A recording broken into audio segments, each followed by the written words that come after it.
Olá pessoal, sejam muito bem-vindas, muito bem-vindos a mais um episódio aqui de Reflexões no Escuta e Estuda.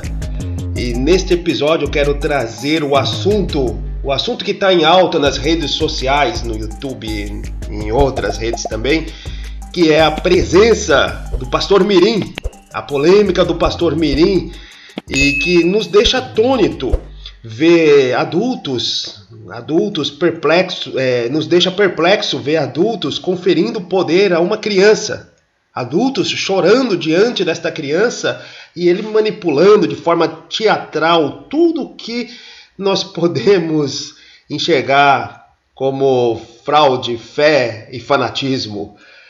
É interessante aqui porque antes de fazer esse vídeo eu assisti algumas análises, das quais duas eu gostei muito e vou colocar nos comentários, e que realmente fez me pensar sobre o porquê acontece esse fenômeno no Brasil, né? Até pesquisei a existência de pastores mirins nos Estados Unidos. Pastores mirins em outras nações ali de maioria protestante, e lá não se vê o pastor mirim sendo tratado com tanta seriedade pelos adultos que estavam ali, né? Existe sim pastor mirim, mas toda vez que lá nos Estados Unidos, as que eu assisti, eles são tratados como crianças. Eles estão ali exercitando a sua oratória, exercitando a sua forma de comunicação, e os adultos não o levam a sério que estão ali. Eles riem, eles tiram risada, e aqui não, aqui você vê uma criança de 14 anos colocando a mão sobre a têmpora de uma mulher de seus 30, 40 anos e dizendo: corre lá que tem milagre, eu rasgo o seu câncer, eu curo o seu sangue, filtro o seu sangue e corre lá. E as crianças não, os adultos choram, se ajoelham e conferem o poder a essa criança de uma forma realmente espantosa e que nos deixa perplexos, nos deixa atônitos ao ver essa cena acontecendo aqui, que provavelmente não é a maioria, mas que nos faz perguntar por quê? Por quê? É o talento que ele demonstra ali no palco, um talento teatral. Obviamente não tem os conhecimentos filosóficos para analisar e fazer o que ele estava fazendo. E é um talento que surgiu do nada com esse talento? Obviamente não, é filho de pastor, já nasceu dentro daquele meio, assistindo desde a mais tenra idade aquilo. E com certeza não, mas a questão é por que as palavras dele são credíveis diante dos adultos brasileiros, né? Inclusive quando ele vai lá nos podcasts dizer que nasceu sem os tímpanos, sem as cordas vocais, era surdo e mudo, e aos 3 anos, de repente, sem mais sem menos, acordou e começou a profetizar. Começou a falar tudo o que ele tinha que falar, o conhecimento bíblico, que ele não sabe de onde que vem. E muitas pessoas realmente vão acreditar nisso. Aí, claro, alguns adultos ali falaram: e cadê os laudos que comprovem isso? Aí ele disse: mudava de casa para casa e aí se perdeu esses laudos. Mas enfim, um dos lados das análises que eu escutei é que, obviamente, tem um mercado por trás disso, o mercado, principalmente nas redes sociais, que tudo que é diferente vai prender a atenção, e prender a atenção é o importante. Não importa a qualidade do material, prender a atenção é importante porque vai dar tempo e maior alcance para as publicidades. Aí colocar uma criança falando no púlpito, dominando adultos que vai lá saber o senso crítico, a capacidade de senso crítico desses adultos, e depois levar essa criança a um podcast, ouvir todas essas coisas, dando-lhe alguma seriedade, é o que nos faz pensar que tem a ver com o mercado. Mas o mercado aqui no Brasil existe porque existe alguma razão. as pessoas acreditam. Por que no Brasil acredita-se facilmente nas palavras, em outros países não? Porque as pessoas estariam fragilizadas, como a moça que tinha câncer, a moça que o menor, o pivete, foi lá e colocou a mão na cabeça e disse, vai lá que tem cura para você, e ela chorou e foi lá e abraçou a outra.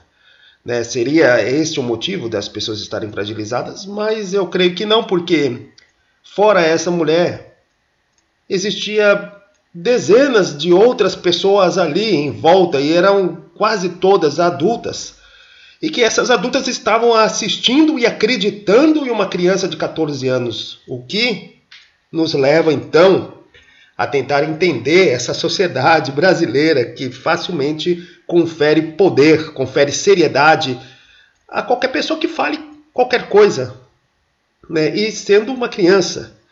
Então a gente vai lá, vai buscar no Ética Protestante e Espírito do Capitalismo, escolhi este livro aqui para nos tratar do tema, porque ele tem uma ideia interessante, que é a questão do eleito, né? O Max Weber, ele vai escrever em 1904, na verdade ele escreveu até antes, né? Mas a primeira publicação é em 1904, do Ética Protestante e Espírito do Capitalismo, da ideia que se formou nos países de maioria protestante. Lembrando que o protestante que ele está dizendo aqui não é o protestante que nós estamos tratando.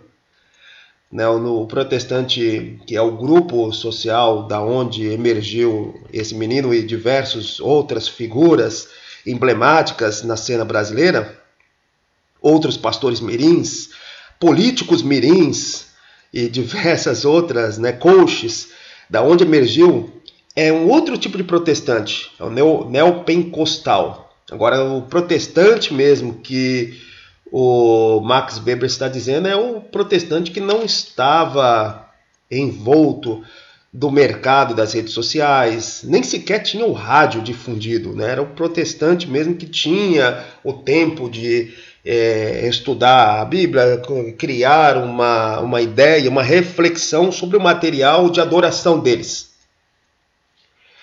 E o Max Weber vai dizer que existe a ideia de eleito entre os protestantes dos países de maioria protestante, e essa ideia de eleito muda a concepção que aquele grupo social tem em relação ao trabalho, em relação ao sucesso, em relação ao escolhido, ou seja, tudo aquilo que a sociedade busca.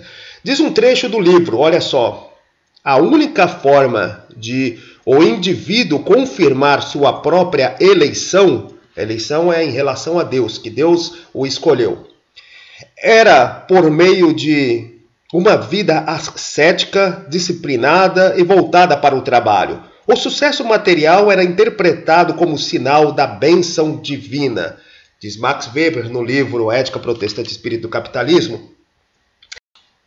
E o que resulta disso é que, para aquele grupo social, existia então a valorização da disciplina social, da disciplina pessoal. Na busca dos objetivos, a pessoa tem que ser disciplinada. E com o tempo, se ele tiver sorte e ele for disciplinado, ele vai ter sucesso econômico. E esse sucesso econômico vai mostrar suas virtudes. Aí ele vai ser eleito. Por isso que você vai ver no grande conjunto dos políticos escolhidos, até antes um pouco antes das redes sociais, as redes sociais bagunçam isso, conforme a gente colocou na nossa reflexão Showcracia. Nos países como Estados Unidos, Grã-Bretanha, França, Alemanha, etc., nesses países, principalmente nos de maioria protestante, você não vê políticos muito jovens, políticos que nunca trabalharam na vida. E nós temos aqui a grande parte no Brasil é dessa forma. A política é uma profissão. Lá era, pelo menos agora mudou, Mas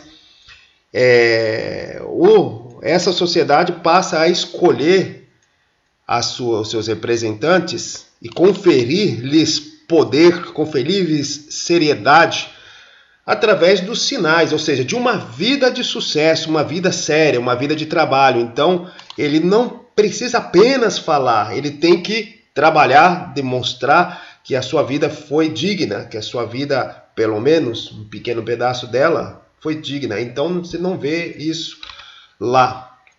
Mas no Brasil nós temos vários livros que indicam, né? Apesar lá do Casagrande Senzala falar da democracia racial, falar de que existiu uma harmonia entre o português, o africano e o indígena, né? A harmonia que foi baseada no espancamento, nos sequestros, claro, de muitos problemas, mas ele deixa claro, junto com outro grande autor também, o Sérgio Buarque de Holanda, lá nos Raízes do Brasil, deixa claro que a noção de trabalho não foi algo muito bem construído no Brasil. E Darcy Ribeiro, que leu os dois, não só os dois, como leu diversos outros, em relação às explicações do Brasil, Darcy Ribeiro, ele escreve lá o livro em 1995, ou um pouco antes ou pouco depois, O Povo Brasileiro. E o Darcy Ribeiro, ele demonstra que a noção de trabalho não foi bem resolvida no Brasil. Ela não é, como na ética protestante e espírito capitalismo, uma noção de volta, de construção ao paraíso, e sim uma noção de que trabalho é coisa de escravo, trabalho é coisa de inferiores, né? Quem não trabalha, quem não precisa trabalhar, é porque é um ser superior, é um ser que tem tudo ali à sua volta, né? E o objetivo de vida é você não precisar trabalhar. Enquanto que nos países de maioria protestante, ao modo do que foi descrito pelo Max Weber, o trabalho era a dignidade do ser humano e o sucesso nele era a prova de que você era um eleito. E todas as vezes que se escolhia alguém, se escolhia baseado no sucesso, né? Não bastava falar, tinha que demonstrar na sua vida que você tinha a capacidade de fazer o que você estava falando. Aí que nós temos a grande diferença entre o Brasil e os Estados Unidos ou outras nações de maioria protestante. Isso nós estamos falando antes das redes sociais. A grande diferença é que o pensamento social geral nesses países era que, além de saber falar, além de contar, de mostrar uma linha de raciocínio, defender as ideias que estão em popularidade naquele momento, além disso, tem que demonstrar uma vida de sucesso, tem que demonstrar um grande posicionamento em relação aos seus bens, a sua gerência pessoal, a sua disciplina, a sua capacidade de construir bens. Era isso, então, não basta falar. Enquanto no Brasil não. A ideia de escolhido no Brasil, ele não se desenvolveu em relação ao trabalho. Ele passou a ser ainda um pensamento mágico. É um pensamento que era muito semelhante ao que nós tínhamos na Idade Média, que os europeus acreditavam lá, que surgia a ideia de ser escolhido do nada. Do nada, Deus vai lá e principalmente foi lá e escolheu aquela pessoa e ela foi ungida pelo Espírito Santo. E as pessoas acreditam ainda, né? Nessas coisas, né? Nessas línguas. E aí, de repente, ela é ungida e já está escolhida. E fala bem. E se não fala bem, mas tornou-se a ideia de que aquela pessoa escolhida, é igual Moisés. Moisés não falava bem, Deus mandou, acho que um irmão, um primo, alguém lá, falar por ele aos hebreus. Mas, enfim, deu-se para entender, então, a ideia de escolhido. A escolhido, no caso desses países, o escolhido, ele precisa demonstrar uma vida de sucesso. Ele precisa demonstrar produtividade, precisa demonstrar trabalho, precisa demonstrar não só a habilidade de se comunicar, mas também a habilidade de construir um patrimônio, fazer boas ações, demonstrar que tem uma vida estável, que não cometeu erros, ou se cometeu erros, ou consertou durante toda a sua vida.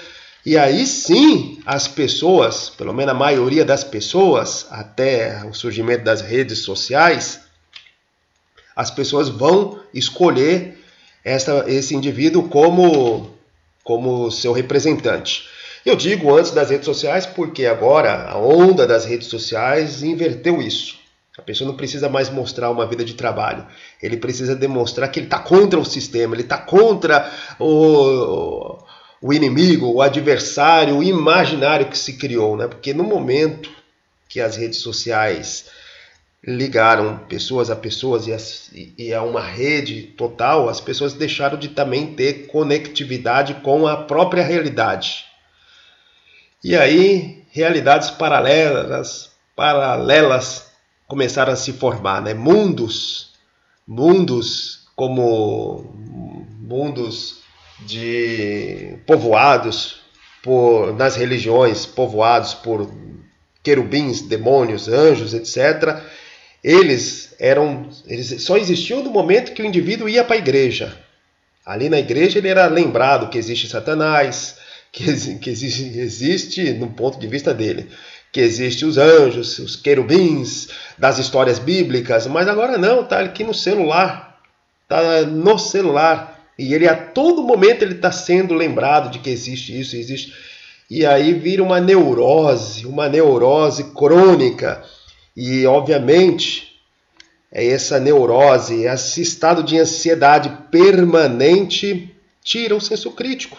E aí por isso que pessoas, tanto nos países de maioria protestante, quanto agora no Brasil, e no Brasil muito mais fácil, né, nas democracias atuais, as pessoas vão lá e dizem, Deus disse para falar Shalanaya Anasakunda de Manto La Paz.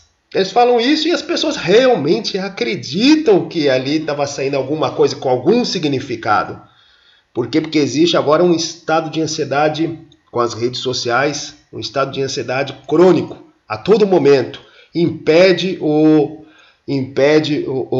a formação de um raciocínio crítico, de senso crítico, que tinha-se nos países de maioria protestante, talvez em alguns países, talvez não tinha também em países de maioria católico, como a França, que agora não é de maioria católica, é de maioria pulverizado, tem até uma grande parte de ateus.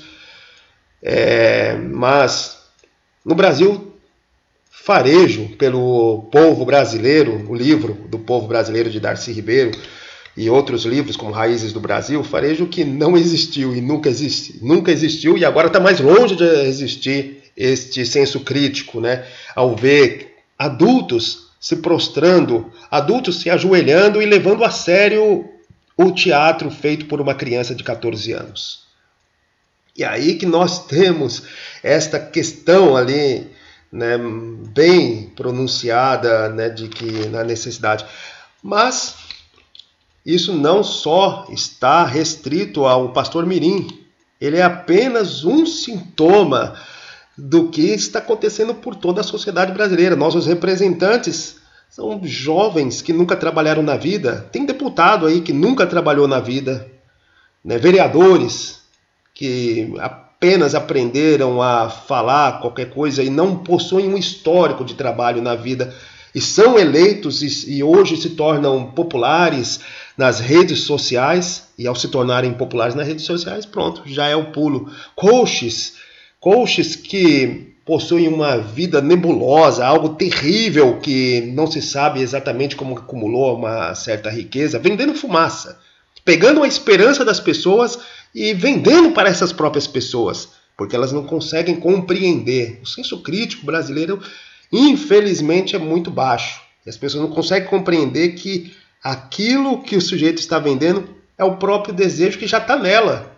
Bastava ela procurar livros mas elas querem atalhos. As pessoas querem atalhos.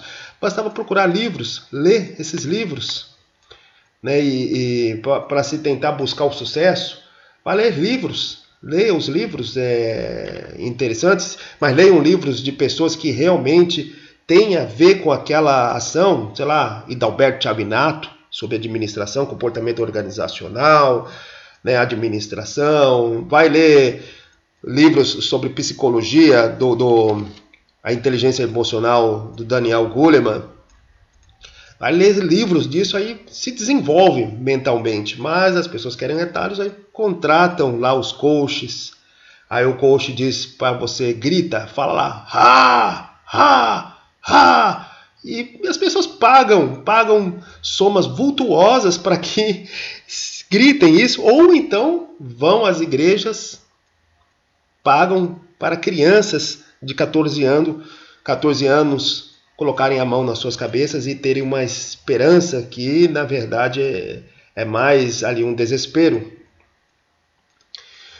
Mas isso também está consubstanciado no Tocqueville, né? Apesar do Tocqueville estar muito antes do Max Weber. O Tocqueville está lá em 1835, 1840, né? São 2 tomos lá na Democracia na América, são 2 tomos. Né? O Tocqueville ele diz que a democracia que ele observou lá nos Estados Unidos, ela tem 2 tipos de observações que ele coloca lá, né? Que o serviço público, em geral, o serviço público, ele atrai os comuns, as pessoas muito comuns, né? Porque a sociedade americana daquela época que o Tocqueville observou, 1840, principalmente a do norte, não a do sul ele coloca que realmente era igual ao Brasil, né? Grandes plantações, escravidão, arbitrariedades, coisas terríveis que aconteciam, mas a do norte havia a busca pela igualdade, a ideia de comuna. Quando ele fala comuna, ele estava dizendo da comunhão das pessoas para decidir os seus próprios destinos, a ideia também de que os representantes tinham que ser pessoas que demonstravam algum tipo de sucesso na vida ou de estabilidade e de honestidade. As pessoas viam o que tinha por trás da história da vida daquela para eleger ela como representante já em 1840, lá em Tocqueville. E que este momento ali, lá no Tocqueville, ele vai continuar sendo por todo o século XIX, e por todo o século XIX vai ser observado também por Max Weber no livro Ética Protestante, Espírito e Capitalismo, já em 1904, né, onde nós temos essa questão. Ou seja, para ser eleito, para ser levado a sério, tem que fazer uma história. E para fazer uma história, no mínimo, tem que chegar aos 25, 30, 40 anos e adiante. Tem que se fazer uma história para ser levado a sério, pelo menos naquele tempo. E o Max Weber, né, ele observou não só os países de maioria protestante, ou né, fez a contraposição ali com as ideias de trabalho com os católicos, mas também ele falou sobre democracia. Só que um pouco depois, né? O Ética Protestante, Espírito do Capitalismo é de 1904, a primeira publicação. E o Max Weber, ele faz um outro livro que é Parlamento e Governo na Alemanha Reordenada, de 1919, onde ele observa a democracia e faz grandes pensamentos. E até parece uma profecia,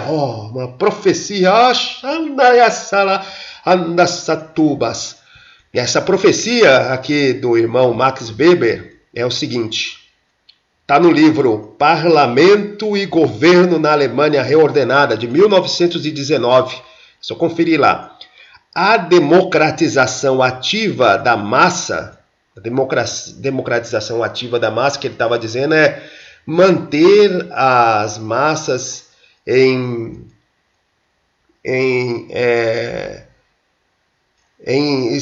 estado de de democracia, estado de discussão, estado de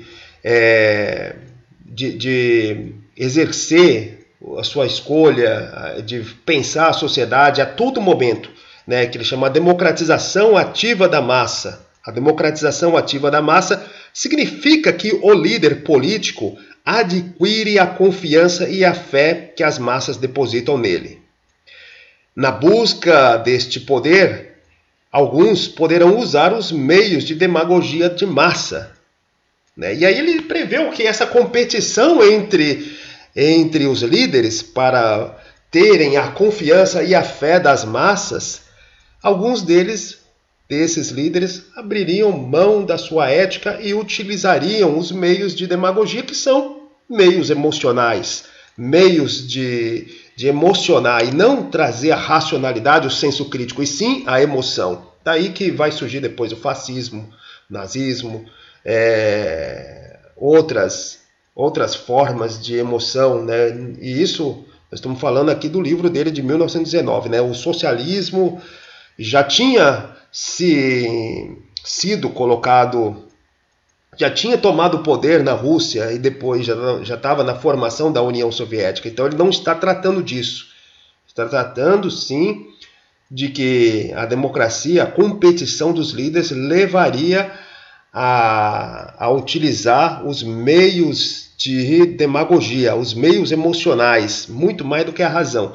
E aí, dependendo da sociedade que está escolhendo o seu líder, se a sociedade já existe um pouco de critério, ou seja, os critérios que tratamos também pelo próprio Max Weber, só que pela ética protestante espírito capitalismo, eles ainda seguram a qualidade dos líderes. Eles permitem que exista alguma seriedade por trás desses líderes, pois eles têm que demonstrar, não só falar, mas têm que demonstrar que eles têm uma vida de sucesso econômico, de sucesso, que tem alguma disciplina, de que tem a seriedade do que ele fala. Já no nosso país, nosso Brasil, parece que o senso crítico ainda não evoluiu. Parece que ele está ainda lá no estágio da Idade Média, que é baixíssimo, que as pessoas simplesmente acreditam no que sai da boca de qualquer um. Qualquer pessoa pode falar qualquer coisa. Até mesmo as pessoas mais ignorantes, se elas aprenderem a falar, se elas aprenderem a se comunicar, elas podem se tornar líderes ou líderes religiosos, podem serem pastoras, né? O menor com 14 anos, que já nasceu neste meio, que tem um pai pastor, que tem uma mãe também no meio evangélico, que já desde criança, desde o colo, é levado a ver a todo momento aquele teatro repetido, e passou a internalizar todo este teatro. Já com 14 anos tinha uma desenvoltura teatral extrema. E é claro que para grande parte dos adultos que estão ali ouvindo ele, conferindo poder a ele, é porque simplesmente Deus tocou ele, o Espírito Santo está ali utilizando ele. Então o senso crítico é baixíssimo. Infelizmente, não é que diz respeito a religião nenhuma, não é aqui, mas trata-se sim de uma observação aonde nós temos uma falha social gigantesca que nos leva a não só conferir poder a crianças, mas também escolher muito mal nossos representantes, nossos deputados, senadores, nossos presidentes, a todos. E não é questão de campo ideológico, de direita ou esquerda, mas sim de maturidade para tentar entender que além da fala existe uma vida inteira que deveria ser objeto de análise. Bom, mas é isso. Muito obrigado por quem escutou essa reflexão até aqui. Se inscrevam no nosso canal e até o próximo vídeo.